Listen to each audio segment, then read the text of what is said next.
Game 42, Leafs, Panthers, and the Toronto Maple Leafs are officially beginning the second half of their 2025-2026 campaign. Game 42 underway tonight against the Florida Panthers, and we're already getting trolled by Brad Marchand. It took us 12 hours of the day maybe of these guys being awake and skating around.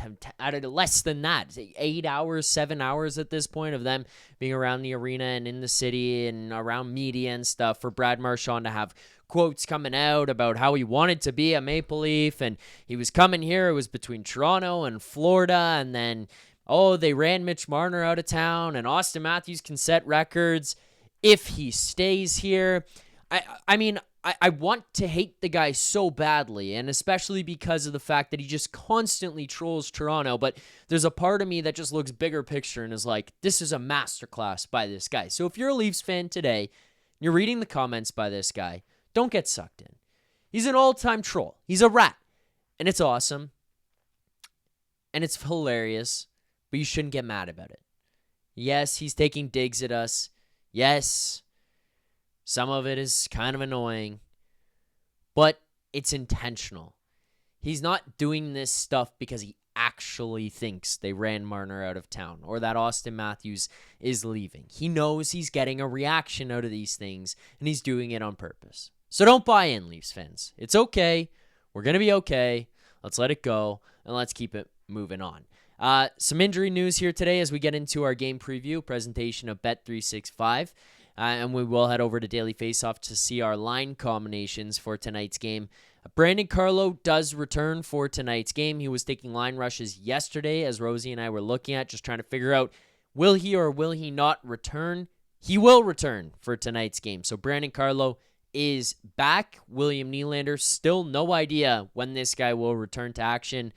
I mean, we've seen videos of him taking solo warm-up and skates and all that kind of stuff before the team is out there, but nothing progressing towards a return here at this point for William Nylander. So part concerning, part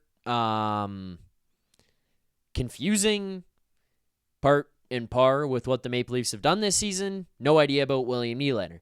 Chris Tanev, as we said the other day, will be out long-term here now. Likely the rest of the season. Groin surgery likely around the corner for Chris Tanev. Dakota Joshua, probably not the rest of the season, but he does have a lacerated kidney. He's back in Toronto here. So, that recovery, it's your personal life first when you're dealing with something like that. You want to make sure you're healthy and good to go for everyday living. So, hoping the best for Dakota Joshua, but no return in sight for Dakota Joshua.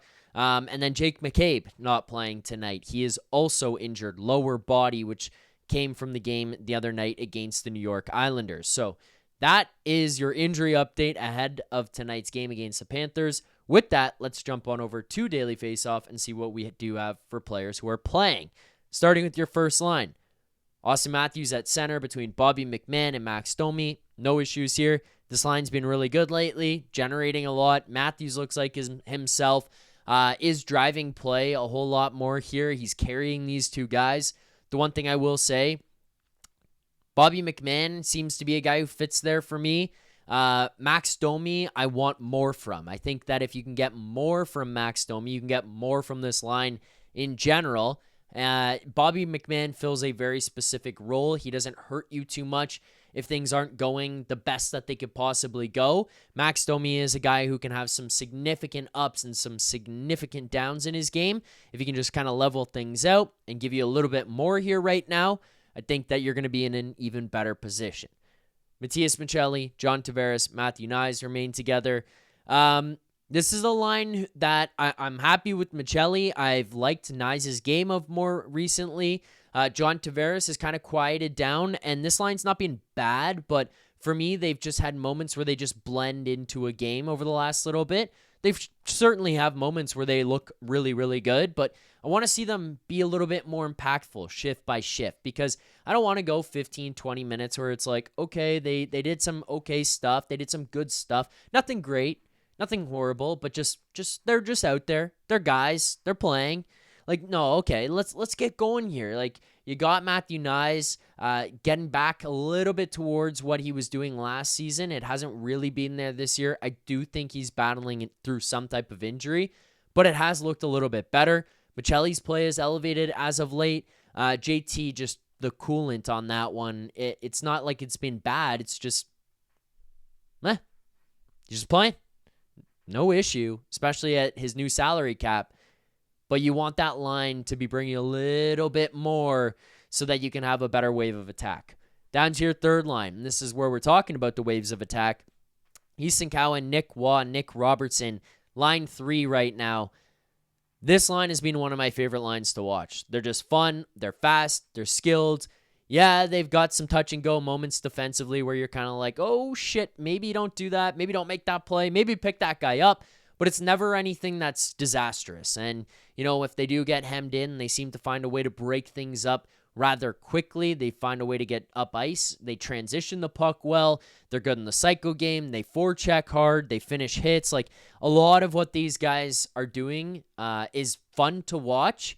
It's also effective. Like, they are generating offense. They're creating opportunities for lines coming out after them. They're being hard to handle for defensive units, whether it's the forward lines that are being matched up against them, the defensive pairings that are going out there. They're just causing problems. And they're fun to watch. I don't know if I've said that yet, but they're fun to watch, this third line here right now. And I've enjoyed what they brought to the table. Your fourth line, Lorentz, Lawton, Yarncroke.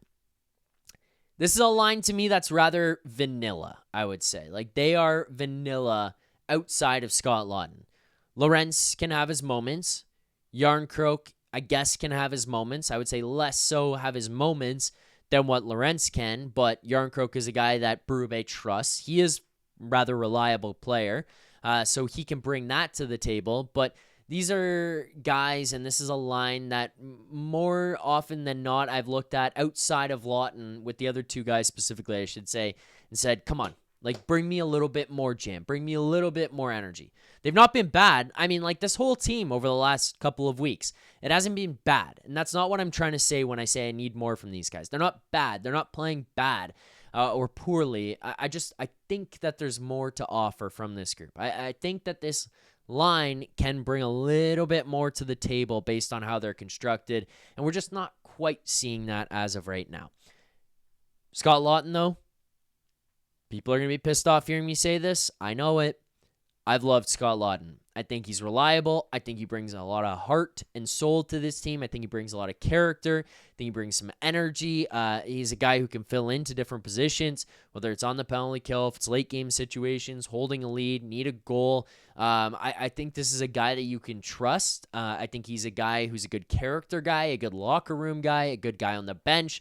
I like what Scott Lawton is bringing to the table. It's just more so, I guess, Lorentz, Yarncroke, I think you could get a little bit more out of them. Hence why, personally, I would take William Nylander when he comes back, put him with John Tavares, because I think that gets JT going a little bit because he can drive that. And then I put Nyes with Yarncroke and Lorentz and let those guys go fucking nuts on teams. Put pucks in corners, bash their brains in, do whatever you got to do. But I think that's a line that can cause some damage. So those are your forward lines for tonight's game. If you like them, drop your comments below. I want to hear what you guys have to say. If you disagree with anything I said about the forward lines, also let me know. What's wrong with what I said? Why don't you like what I said? Let's hear it all. Make sure to subscribe here as well. Leaf Station 401 right here on YouTube. Defensive pairings, I mentioned it already, but Jake McCabe out, Brandon Carlo in. Carlo will slot in alongside Morgan Rielly. I guess the hope would be that he helps Morgan Rielly, but who the hell knows at this point, because he's coming off the worst game I think I've seen him play as a Toronto Maple Leaf, which says a lot because there have been some tough ones, but I think that was the worst game I've seen Morgan Rielly ever play as a Toronto Maple Leaf against the New York Islanders the other night. And, you traditionally look at that big defensive defenseman on the right side that Morgan Rielly plays with, i.e. a Luke Schenn, and you think, hey, this is a guy who's going to calm things down. Brandon Carlo and Morgan Rielly just haven't really clicked. Like, they've never gelled here so far in his time in Toronto. They've had okay moments, but it's never really looked that comfortable. So this doesn't give me the most promise ahead of Carlo's return here tonight. Your second line, Troy Stecher, Oliver Ekman-Larsson will be your second defensive pairing. Honestly, I think this is probably going to be the best pairing you have.